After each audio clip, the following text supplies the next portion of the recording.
Kevin Durant being traded to the Houston Rockets was maybe the biggest move of the entire NBA offseason, which isn't really saying all that much, but still. The Rockets taking a much anticipated next step towards contention by giving their young core a legit offensive star with championship experience was a huge deal. Unfortunately for Durant though, he hasn't gotten his huge deal yet. Now the Durant situation in Houston is a little weird because pretty much everyone, myself included, just assumed that when the Rockets traded for Durant, they'd sign him to a new contract to keep him on the team for the next few seasons. And right now there are a bunch of reports that that isn't actually the plan. As of right now, Durant is eligible to sign a 2-year, $122 million max contract extension in Houston that would keep him out of 2026 free agency and with the team for this season and 2 more, depending on whether they put a player or team option into the deal. And this seemed like the obvious next step for the Rockets after they traded for KD, a deal in which they didn't send out a ton of assets, especially when compared to what Durant has been traded for in the past,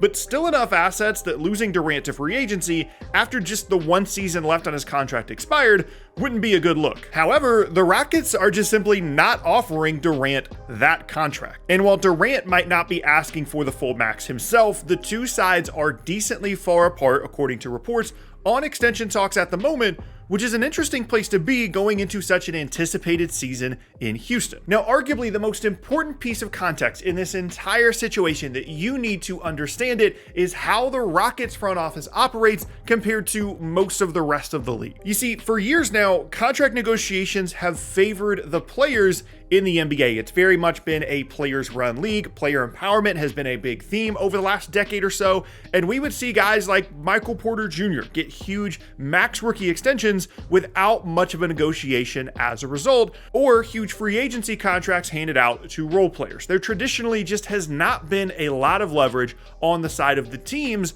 that would allow them to really play hardball when negotiating these contracts because the players had the power. If they were really that sought after, they could just leave in free agency and they'd use that leverage to get a big contract. But things have shifted over the last few years and the Rockets have been the #1 franchise in the league when it comes to taking advantage of how things have changed. Now, without getting into specifics that would frankly just bog down the video, there has just been less money out there in free agency the last few seasons in the NBA, and teams have been more frugal when it comes to spending. And that has given teams like the Rockets more leverage when negotiating extensions. Whereas before, teams would just hand out max rookie contract extensions, the Rockets saw an opportunity to save some money against the cap, and to understand why they were able to do that, you just have to look at restricted free agency this offseason. There are a handful of really talented restricted free agents around the league that are still looking for extensions with their teams because they waited until they actually hit free agency and there's simply no money out there for their incumbent team to compete against. The Rockets, meanwhile, signed 2 pieces of their young core, at least at the time, last offseason, Jalen Green and Alperen Sengun, to big new contracts, yes, but less than rookie full max extensions.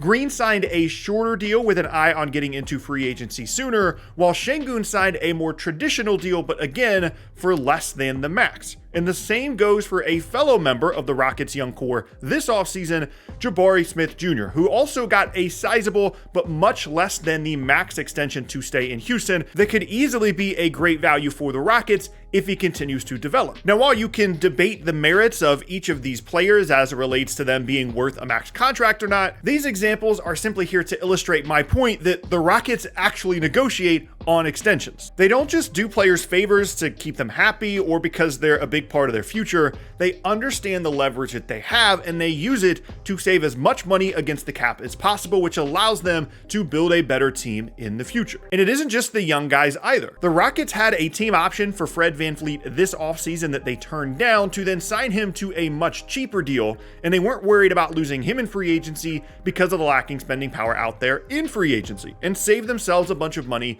in the process. All of which is related to the Durant situation because the Rockets aren't going to just give him a max extension just because they traded for him.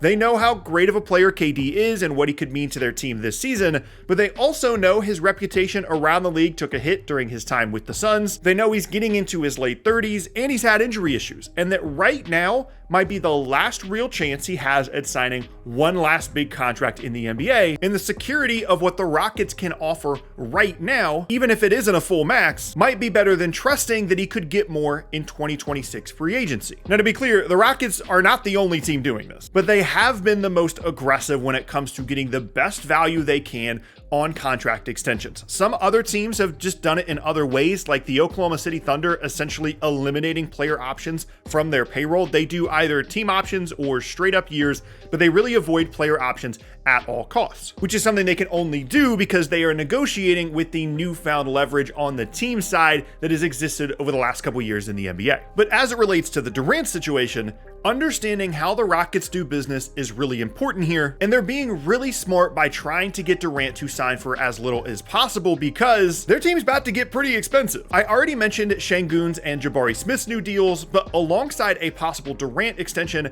they're also looking at a potential max rookie extension for future star Amen Thompson. And when you start having to juggle 3 big deals in Durant, Şengün, and Thompson, and 2 mid-sized deals in Smith and Van Fleet, things can get out of control pretty quickly with all the new rules the league has implemented over the years. And many of those new rules are put into place to limit your flexibility when you're spending a ton of money, and the Rockets, with all their pieces, want to be as flexible as possible if they want to add another star in addition to Durant. Now, to be clear, they absolutely can give both Durant and Thompson max extensions. It is possible, they just don't need to. And any money they can save on either deal makes it that much easier to swing contracts like a few of the moves they've made already this offseason, like grabbing Dorian Finney-Smith and Clint Capella in free agency. And those kinds of moves alongside an already established core are exactly the kind of moves you need to be really sustainable in the modern NBA. Now, having said all those things about how smart it is that Houston's doing this